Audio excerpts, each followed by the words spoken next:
Assalamualaikum guys, welcome back. Aku baru dapat satu artikel daripada sahabat-sahabat kita yang mana diorang minta aku untuk ulas pasal isu berkenaan dengan undang-undang syariah. Pertamanya, macam yang kita tahu, sebelum ni memang ada isu kontroversi yang mana ada seorang individu yang mencabar undang-undang syariah yang mana dia bawa pergi ke mahkamah untuk tuntut supaya undang-undang syariah ni dimansuhkan. Dan yang terbaru, atas titah perintah Sultan Selangor, satu badan yang dikenali sebagai Jawatan Kuasa Mengkaji Kompetensi DUN untuk menggubal undang-undang Islam telah ditubuhkan. Dan tugas diorang, aku simplifikan, ialah untuk mengkaji undang-undang yang tertindih antara undang-undang sivil dan juga undang-undang syariah, terutamanya yang berkaitan dengan pembahagian harta, pertukaran agama dan juga wasiat. Masalahnya kenapa masa diorang rangka awal-awal undang-undang tu, diorang tak cek bertindih ataupun tak?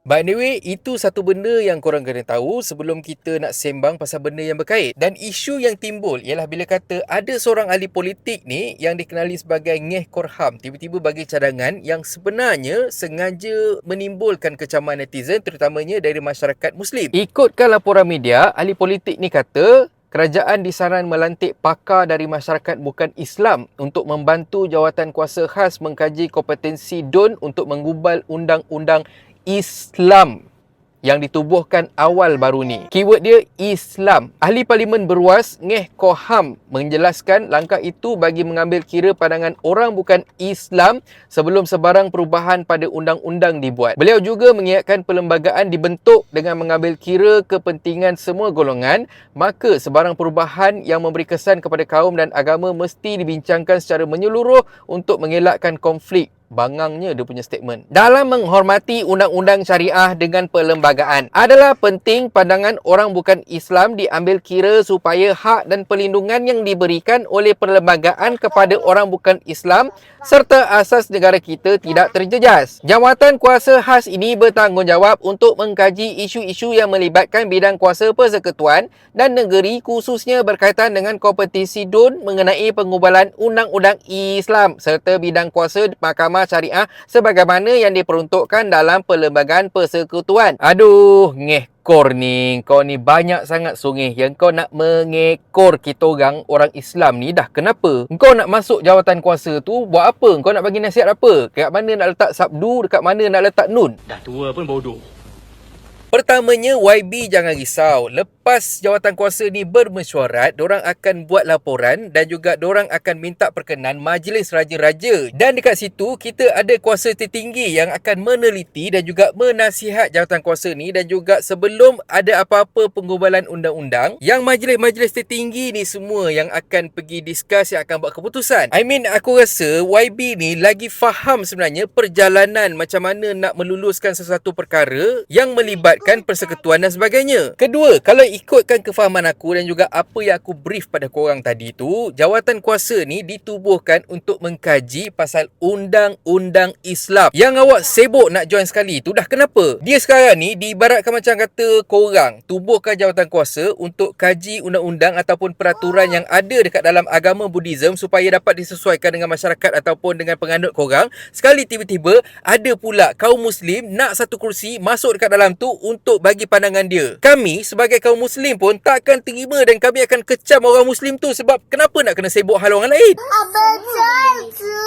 Dan macam tu jugalah pemimpin-pemimpin tertinggi DAP sendiri pun mengatakan yang statement Mamat ni ialah pandangan peribadi dia sendiri dan tak mewakili parti diorang. Kau tengok, geng-geng sendiri pun tak nak backup kau.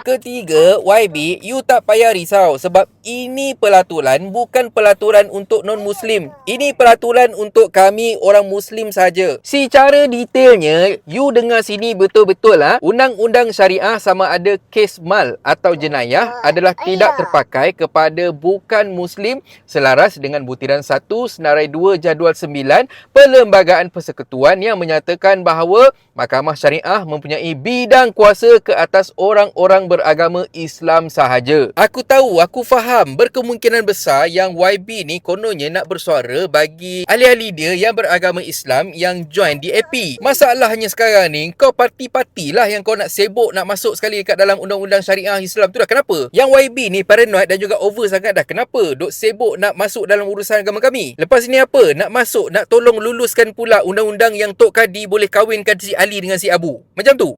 I don't want peace. I want problems always. Tak tahulah macam mana dia boleh keluarkan statement macam tu. Mungkinlah contoh, tak tahulah kan, kalau kata ini just one of the situation lah. Apa yang jadi tu dia lagi tahu. Mungkin wartawan duk call dia ataupun duk tanya pandangan dia. Lepas tu dia pun macam nak tunjuk pandai ataupun nak tunjuk hero. Kononnya nak menunjukkan keharmonian kaum sampaikan dia mengarut macam tu. Kalau kata kau nak menyebut dekat undang-undang sivil, dipersilakan. Tapi itu jawatan kuasa lain. Aku risau bukan apa. Sebab sekarang ni dah nampak macam trend dah untuk ahli-ahli politik yang non-Muslim baru duk baca sepotong ayat, baru duk faham bahasa Melayu atau bahasa Inggeris untuk potongan ayat tu, dia dah rasa yang dia dah faham satu Al-Quran, dia dah faham pasal hadis dan sebagainya. Dia macam sebelum ni lah, ada seorang ahli politik ni yang duk buat video yang dia baca sepotong ayat Quran kalau tak silap aku. Lepas tu macam kononnya nak tunjuk dekat followers dia yang dia duk baca Quran. Kalau kata kau nak baca Quran, kau nak faham isi Quran, dipersilakan, pergilah baca. Aku doakan semoga kau dapat hidayah bila kata kau dah mendalami pasal ilmu-ilmu agama. Tapi jangan pula kau pandai-pandai nak mengajar kami pasal agama kami, sedangkan kami sendiri pun masih lagi belajar dengan tok-tok guru kami. Aku harap macam mana pun pada parti politik ni tolonglah ambil tindakan pada ahli-ahli yang buat statement-statement macam ni. Kena bagi pengajaran pada ahli-ahli supaya lepas ni diorang tak masuk campur dalam urusan agama orang lain. Tak kisahlah agama sesiapa pun. Dan kita sendiri pun kena ambil tahu juga pasal hal ni, sebab kita tak nak sikit demi sikit diorang duk sibuk masuk campur dekat dalam urusan agama kita. Lepas tu nanti jadi apa pula? Dan akhir kata pepantun, pasak rumah tanpa paku tetap utuh tahan lama. Agama aku, urusan aku. Nak sibuk buat apa? Dan kalau korang suka konten ada dalam channel ni, please consider to subscribe. Okay, so thank you very much for watching and have a nice day. Assalamualaikum. Assalamualaikum guys. YouTube ada fungsi baru iaitu Super Thanks. Siapa yang nak belanja aku kopi, korang boleh tekan butang Super Thanks kat bawah ni. Korang belanja aku RM6 je. Anyway, terima kasih sangat-sangat untuk sokongan korang. Assalamualaikum.